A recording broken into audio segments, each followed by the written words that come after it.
Okay. Can you hear me? Okay. Well, I'm Laura Garcia. I'm co-founder of Zevenet. Zevenet was born in November 2010 in order to provide an easy way to manage load balancing and network management. Okay, so it was formerly known as Zen Load Balancer, but then early this year, we changed the brand, the name of the project. We started as an open source project, and in order to provide multi-layer support, so Zevenet Core could provide layer 3, layer 4, and even a little bit of layer 7 preprocessors. So you could provide high load balancing and high availability of network uplinks or services, TCP services, UDP services, or even HTTP.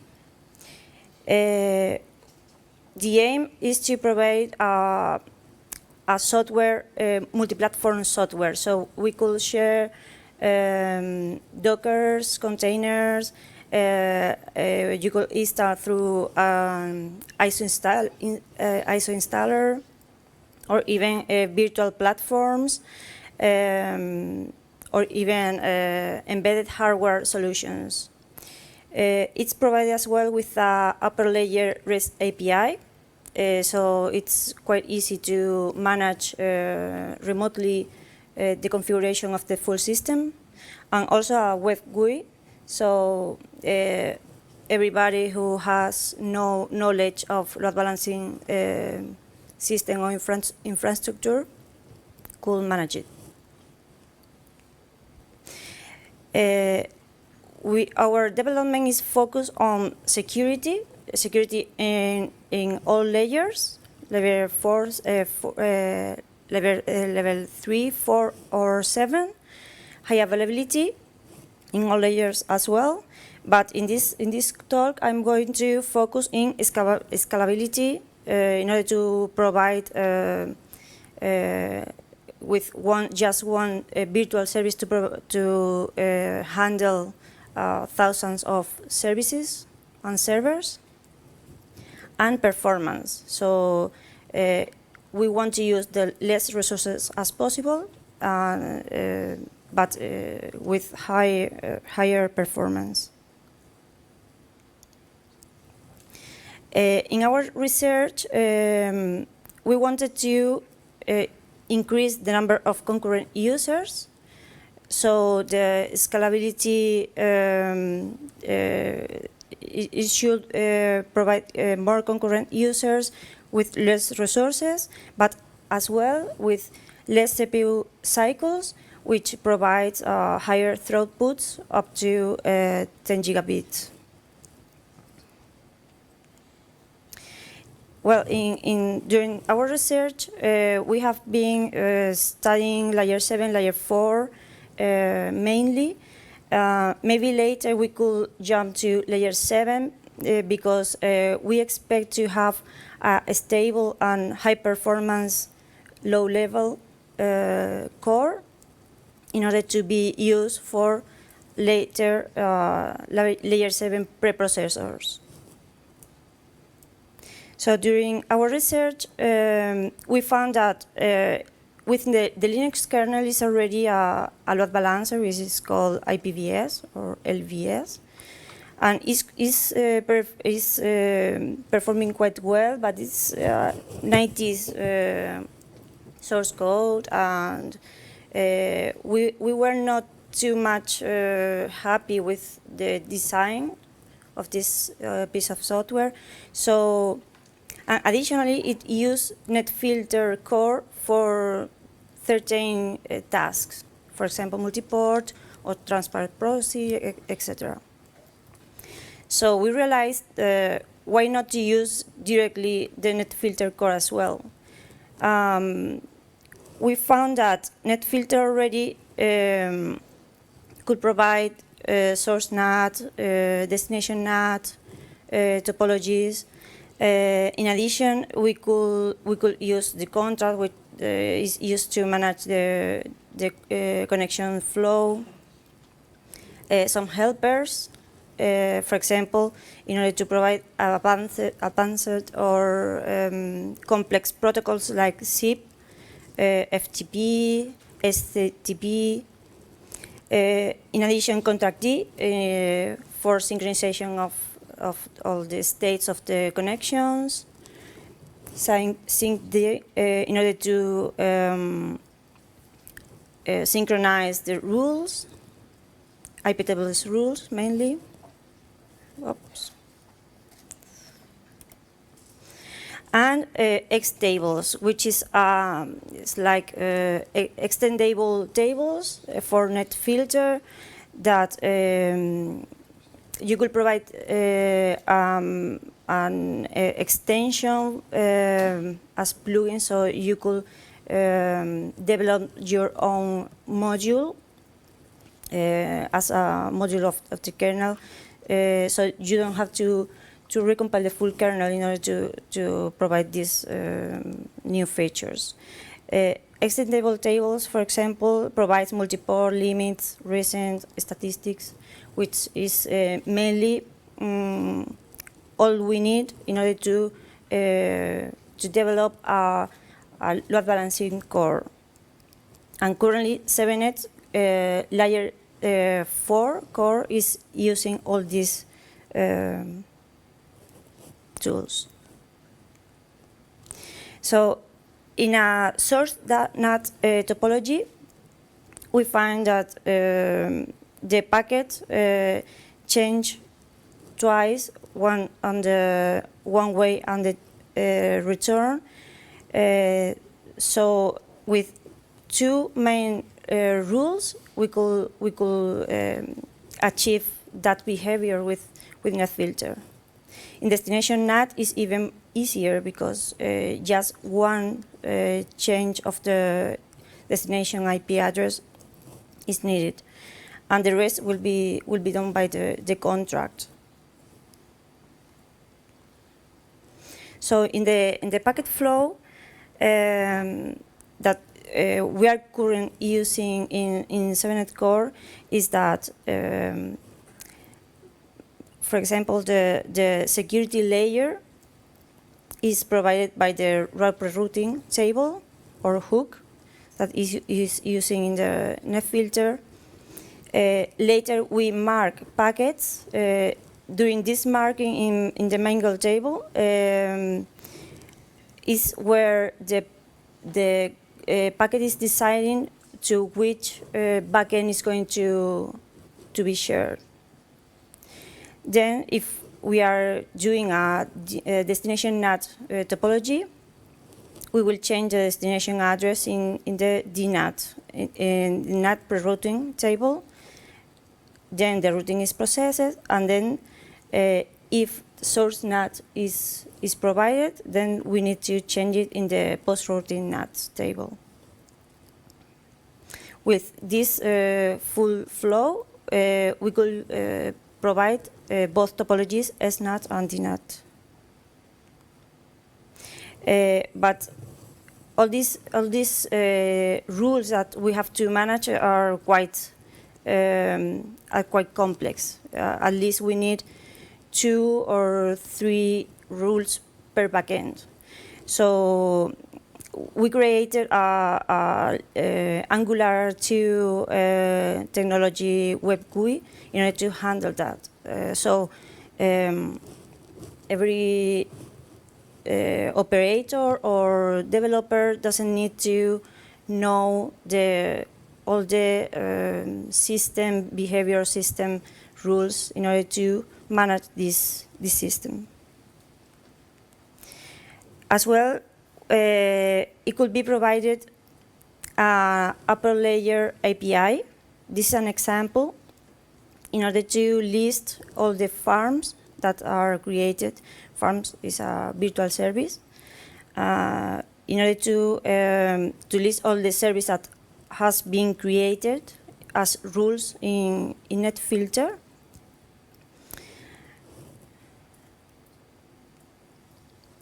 And this is another example in order to write or to add a new backend for a certain farm. So it's a quite easy REST API in order to automate and generate a network automation, not only for farms, as well for networking, for backups, for high availability, etc. But then we started to work with nftables because nftables provide a very, very expressive language. For example, when for IP tables we need 2 or 3 times the number of rules, with nftables we could build it with just one. So it has a less complexity in the rules management. As well, we have native expressions where we needed before with IP tables extensions or helpers. It provides it directly with a native interface. As well, nftables provide us ingress and egress hooks. So it's going to be a lot of like a fast path for all the packets, all the management of the packets. We could use as well contract helpers. All this stuff is used. So the same tool, these same tools could be used as well with nftables. Meanwhile, contract is a stateful firewall. It could be useful to use stateless NAT, which is going to be faster because you don't have to maintain the states of the connections. So we started to contribute to nftables in order to create load balancing infrastructure inside the nftables toolset. So we provided the NTH, for example, random hashing, etc., which is mostly enough in order to create a load balancing infrastructure inside Netfilter or nftables. And also we created models for nftables for DNAT, SNAT, but as well it's able to create direct server return with nftables, as we already have ingress hook, and we could change the MAC addresses of the packets. So in the case of the direct server return topology, it's just required to change MACs and change layer 3 headers. So it's quite easy to create a very high speed load balancing with nftables.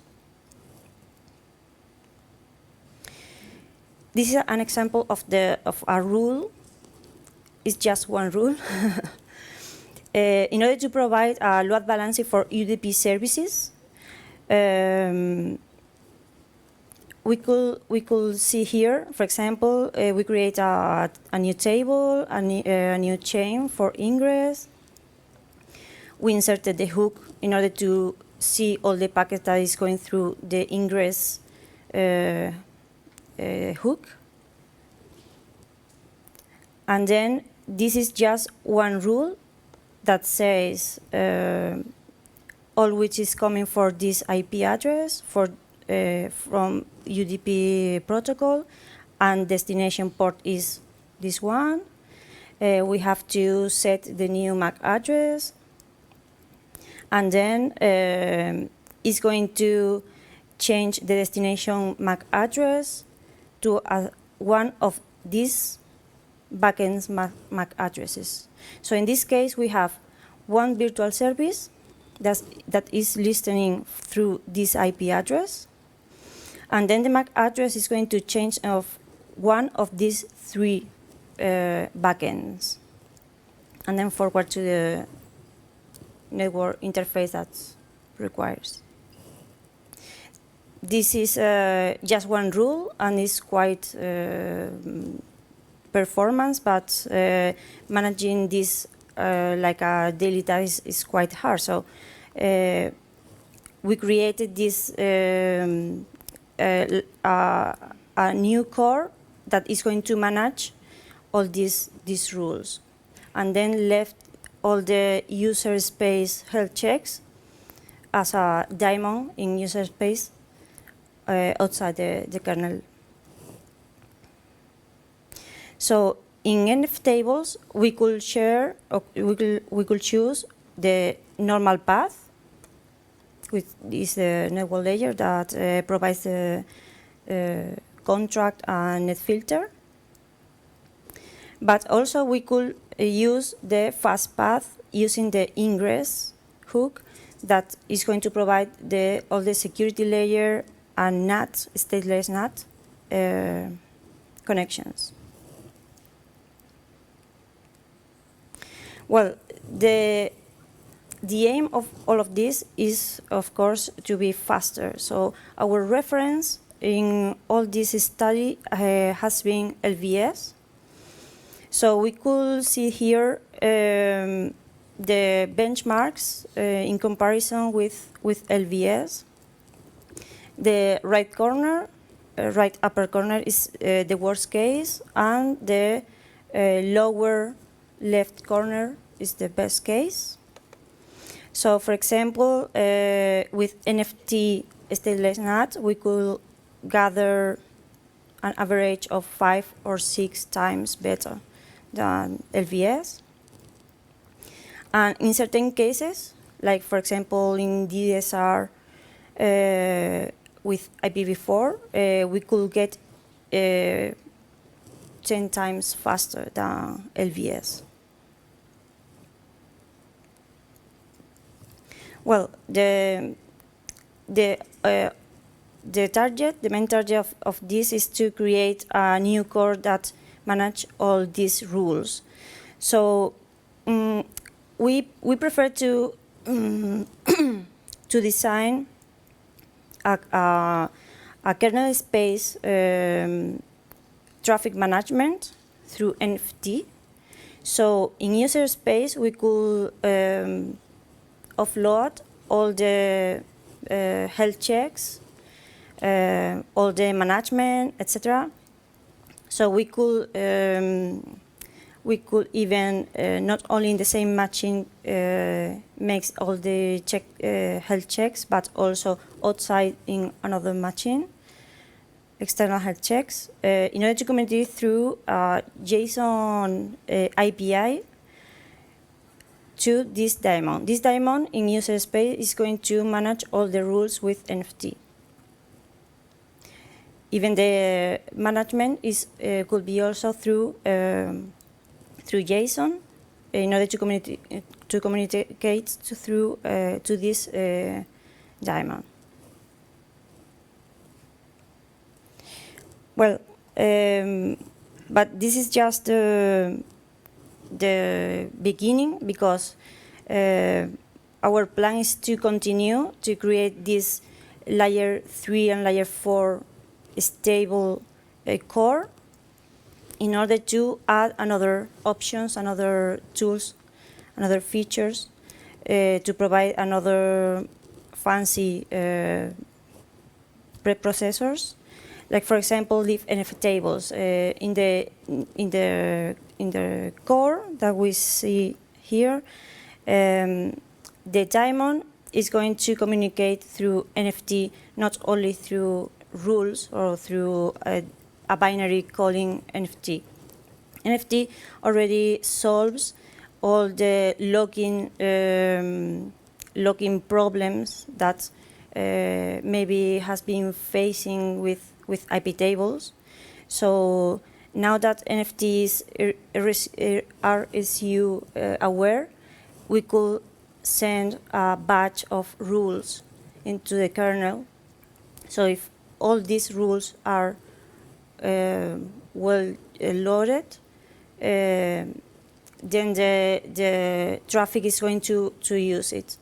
So if this batch fails, then none of these rules will be loaded and used.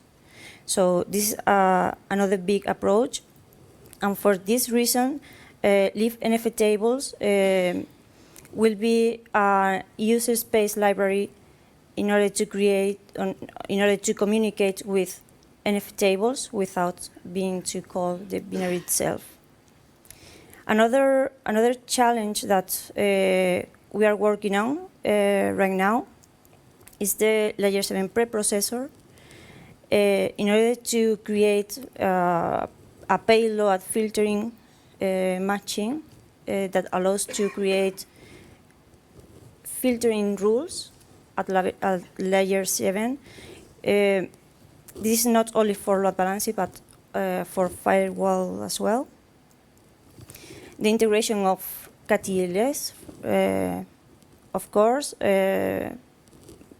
once we have a payload pointer, maybe we could use all this infrastructure that is already in the kernel in order to provide KTLS and SSL preprocessor. Hardware offload.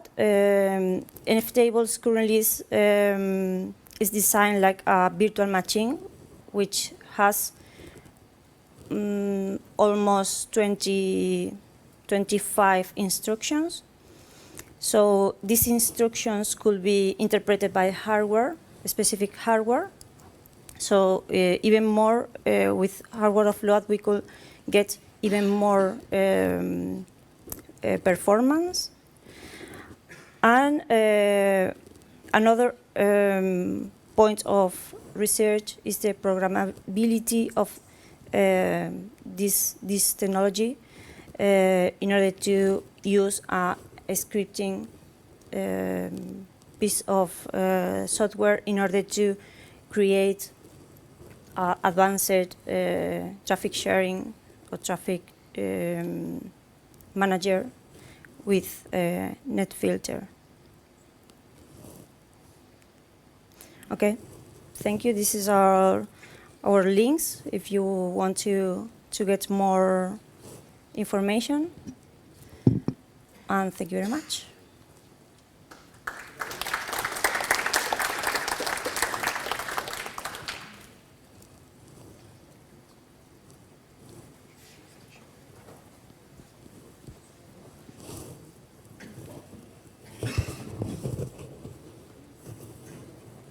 Thank you. Oh.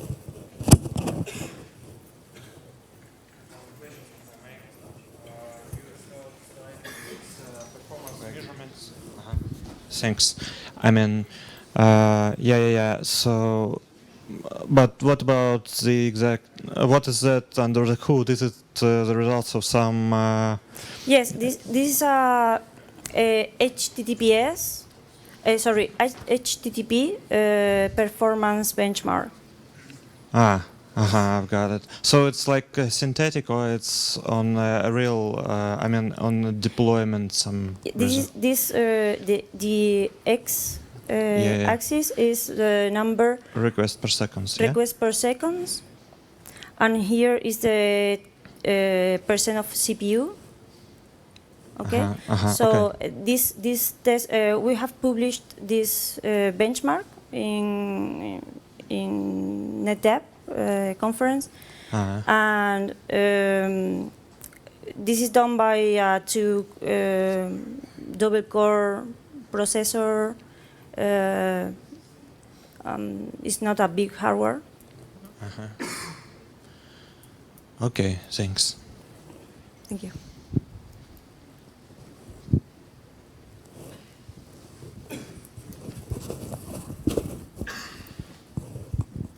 Sorry, I don't know much about the subject, and probably this is a common question, but can you compare Zevenet with HAProxy? With HAProxy, well, Zevenet provides load balancing, high availability.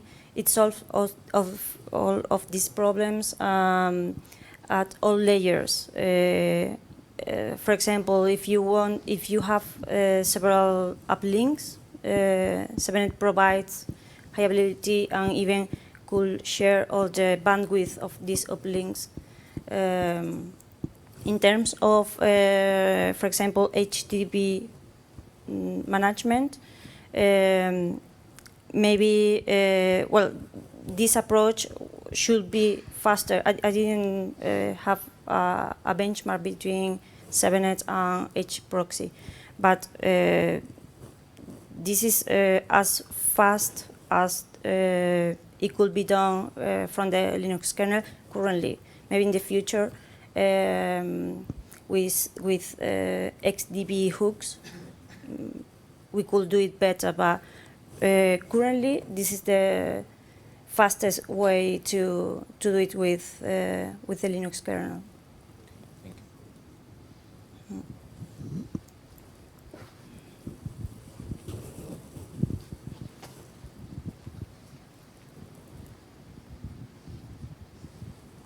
Okay, thank you very much.